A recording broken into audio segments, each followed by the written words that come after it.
ಇಲ್ಲ ಸರ್, ನನ್ನ ಪಾಡಿ ನಾನು ಹೋಗ್ತಿರೋಳ್ಗೆ ಹೊಡೆದಿರೋದು. ಬೇಕಾದ್ರೆ ಅಬ್ಸರ್ವ್ ಮಾಡಿ ಸರ್, ವಿಡಿಯೋದಲ್ಲಿದೆ. ಅವ್ರು ನನ್ನ ಪಾಡಿ ನಾನು ಹೋಗ್ತಾ ಇದ್ದೀನಿ, ಓಡೋಗ್ತಾ ಇದ್ದೀನಿ, ಹೊಡಿತಾ ಇದ್ದಾರಲ್ಲ ಎಲ್ರಿಗೂ ಅಂತ. ನಾನು ಓಡೋಗ್ತಿರೋಳು ಓಡಿಸ್ಕೊಂಡು ಬಂದು ಹೊಡಿತಾರೆ ಅಂತ ಅಂದರೆ ಇವನಿಗೆ ಯಾರು ಅಧಿಕಾರ ಕೊಟ್ಟಿದ್ದಾರೆ? ನಾನು ಕೇಳೋದಿಷ್ಟೇ ಸರ್. ಅವ್ನು ಏನೇ ಇರಲಿ ಅವ್ನ ಮನೇಲಿ ಇಟ್ಕೊಬೇಕು ಸರ್. ಕಂಡವ್ರ ಮನೆ ಹೆಣ್ಮಕ್ಳ ಮೇಲೆ ಏನೂ ಕೈ ಮಾಡ್ತಾನೆ? ಅವರಿಗೆ ಕೈ ಮಾಡೋಕ್ಕೆ ರೂಲ್ಸ್ ಕೊಟ್ಟಿದ್ಯಾರು? ಸೇಫ್ಟಿಗೆ ತಾನೇ ಬರ್ತೀರಾ ನೀವು, ಸೇಫ್ಟಿನ ನೋಡಬೇಕು. ಇವಾಗ ನೀನು ಹಿಂದೂ ಆದರೆ ನಿನ್ನ ಬಟ್ಟೆ ಏನೈತೆ ಬಿಚ್ಚು ಬಾ, ನನ್ನ ಮುಂದೆ ನಿಂತ್ಕೊ, ನನ್ನ ಜೊತೆ ಬಾ. ನೀನು ಹಿಂದೂ ಅಲ್ವಾ? ನೀನು ಮುಸ್ಲಿಮ್ಸ್ ಕೊಟ್ಟಿದ್ಯಾ? ಹಂಗಾದ್ರೆ ಏನಕ್ಕೆ ಸರ್ ನಿಮ್ಗೆ ಇದೆಲ್ಲ ಬೇಕು? ನಾನು ಲೇಡೀಸ್ ಆಫೀಸರ್ಗೆ ಹೇಳೋದಷ್ಟೇ, ಜೆಂಟ್ಸ್ ಅವ್ರಿಗೆ ಹೇಳೋದು ಅಷ್ಟೇ. ನೀವು ಹಿಂದೂ ಆಗಿದ್ರೆ ನಮ್ಮ ಜೊತೆ ಬಂದು ಕೈ ಜೋಡಿಸ್ಬೇಕಿತ್ತು, ಯಾಕೆ ಬಂದು ಕೈ ಜೋಡಿಸಿಲ್ಲ? ಹಂಗಾರೆ ನೀವು ಮುಸ್ಲಿಮ್ಸ್ ಕೊಟ್ಟಿದ್ದೀರಾ? 1000 ಕೊಟ್ಟಿದ್ದೀರಾ ಸರ್ ನೀವು? ಹೇಳಿ. ನಾನೊಬ್ಳು ಹಿಂದೂ, ಈಗಲೂ ಹೊಡೆದು ಸಾಯಿಸ್ಬಿಡ್ಲಿ, ನಾನು ಸಾಯಕ್ಕೆ ನಾನು ರೆಡಿ ಇದ್ದೀನಿ.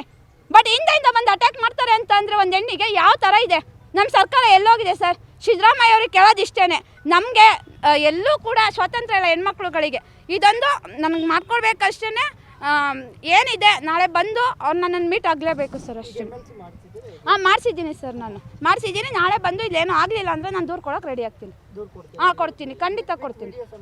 ಇದೆ ಸರ್ ವಿಡಿಯೋ, ಪ್ರತಿಯೊಂದು ಕಡೆ CM ಅವ್ರಿಗೂ ಕೂಡ ತಲುಪಿದೆ ಸರ್ ವಿಡಿಯೋ. ನನಗೆ ಕೆಲಸ ಮಾಡೋಕ್ಕೆ ಬಿಡ್ತಿಲ್ಲ. ಎಲ್ಲರೂ ಬಂದು ಬಂದು ಬಂದು ಏನಿದು ವಿಡಿಯೋ, ಏನಿದು ಒಂದು ಸಾಕಾಗ್ಬಿಟ್ಟಿದೆ ಸರ್ ನನಗೂ.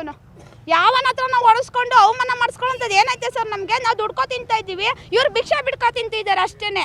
ಎಲ್ಲಕ್ಕಷ್ಟೇ ಇವರು ಬೇಡವರು ನಿಯತ್ತಾಗಿರಬೇಕು ಸರ್. ಅದಕ್ಕೆ ಬಂದು ಕಂಡವ್ರ ಮನೆ ಹೆಣ್ಮಕ್ಳ ಮೇಲೆಲ್ಲ ದೌರ್ಜನ್ಯ ಅವ್ರದ್ದು. ಇಷ್ಟು ಹೇಳೋಕೆ ಇಷ್ಟಪಡ್ತೀನಿ ಸರ್, ಅಷ್ಟೇ. ಖಂಡಿತ ಕ್ರಮ ತಗೊಳ್ಳಿಲ್ಲ ಅಂದರೆ ನಾವೇ ತಗೊಳ್ತೀವಿ ಸರ್, ಅಷ್ಟೇ. ಒಂದು ಹಿಂದೂ ಹೆಣ್ಮೇಲೆ ಕೈ ಮಾಡಿದ್ದಾನೆ, ಅವನಂತೂ ಬಿಡೋ ಚಾನ್ಸೇ ಇಲ್ಲ. ಇಷ್ಟೇ ಸರ್. ಜ್ಯೋತಿ.